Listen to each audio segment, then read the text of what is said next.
يمكن كلنا عارفين البوابة اللي في شارع المعز في القاهرة، وكلنا بيعجبنا شكلها وبنقف مندهشين من روعة المعمار. لكن كلنا مش عارفين إن اسمه باب زويلة أو بوابة المتولي، وده يعتبر أحد أبواب القاهرة القديمة في مصر.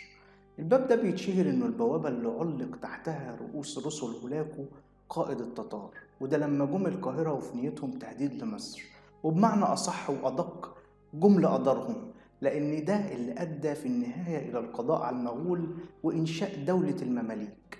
مش بس كده، تعال مع بعض كده نرجع بالزمن لورا شوية، ونرجع لحياة زمان بالمعنى الحرفي للكلمة، نحكي الشكل المعماري لباب زويلة وسبب التسمية، والحياة بشكل عام كانت إزاي في العصر ده.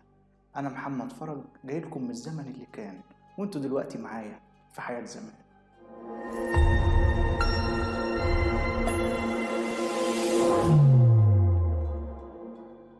من وجهة نظري البوابة دي كانت المفروض تتسمى بوابة الإعدامات مش زويلة، لأنها نفس البوابة اللي أعدم عليها آخر السلاطين المماليك طومان باي، وده بعد دخول السلطان العثماني سليم الأول لمصر وضمها للدولة العثمانية، وبكده كانت نهاية دولة المماليك.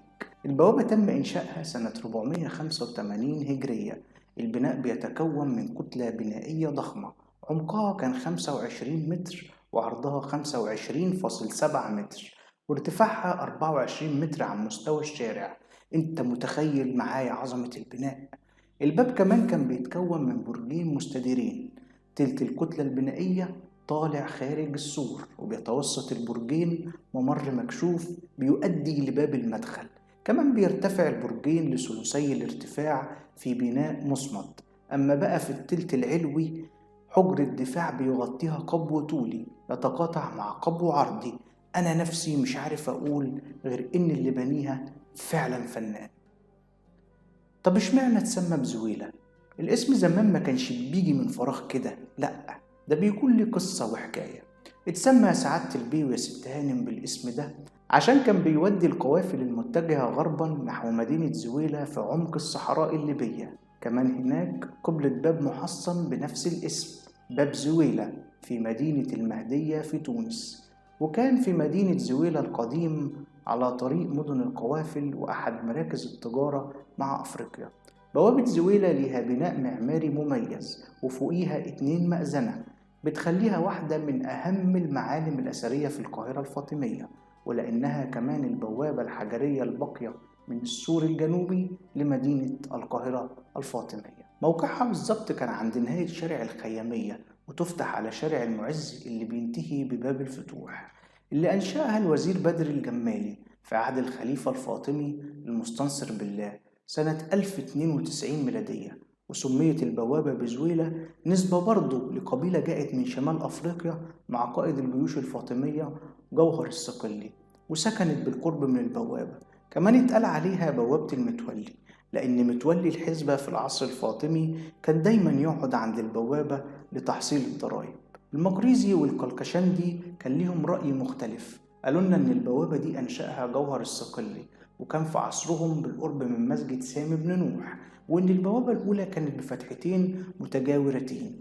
ولما جه المعز لدين الله إلى القاهرة بعد أن أسسها جوهر الصقلي دخل من الفتحة اليمين، فتفاءل الناس بها، وتركت اليسرى لخروج الجنازات.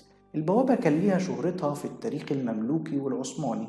الباب اشتهر بتعليق رؤوس كل اللي هددوا مصر، زي ما قلنا رسل هولاكو والسلطان طومان باي لما فتح سليم الأول مصر وضمها للدولة العثمانية. كمان شنق عليه الكثير من الأمراء وكبار رجال الدولة، ولم يتوقف استخدامه لتعليق الرؤوس إلا في عصر الخديوي إسماعيل. ما نقدرش ننكر إن العصر الفاطمي كان له تأثير كبير في الآثار الإسلامية، لأن تاريخ شارع المعز كله بيرجع لعصر الخليفة الفاطمي المعز لدين الله، وكان أول الخلفاء الفاطميين لمصر. تغيرت مسميات الشارع اللي فيه الباب على مر العصور التاريخية لحد ما اتعرف بشارع المعز من سنة 1937، وده تكريم لمنشئ القاهرة. شارع المعز دلوقتي بيعتبر أكبر متحف مفتوح للآثار الإسلامية في العالم، وموقع تراثي فريد بيتم إدراجه على قائمة مواقع التراث العالمي، وده كان سنة 1979. كده أنا خلصت حكاية باب زويلة، واللي متأكد إنكم انبهرتم بالمشاهد اللي ظهرت في الحلقة عن العصر ده، زي ما كل اللي بيسمع أو يشوف التراث الفاطمي بينبهر بهندسته المعمارية. قول لنا في التعليقات رأيك، وما تنساش تعمل لايك للفيديو عشان يوصل لأكبر عدد من عشاق الماضي. فريق عمل حياة زمان يتشرف بمتابعتكم على صفحتنا على فيسبوك، ولو بتشوفنا على اليوتيوب اعمل سبسكرايب وشير ولايك، ولو عجبتكم الحلقة ما تنسوناش بالدعم. نشوفكم على خير في حكاية جديدة. سلام عليكم.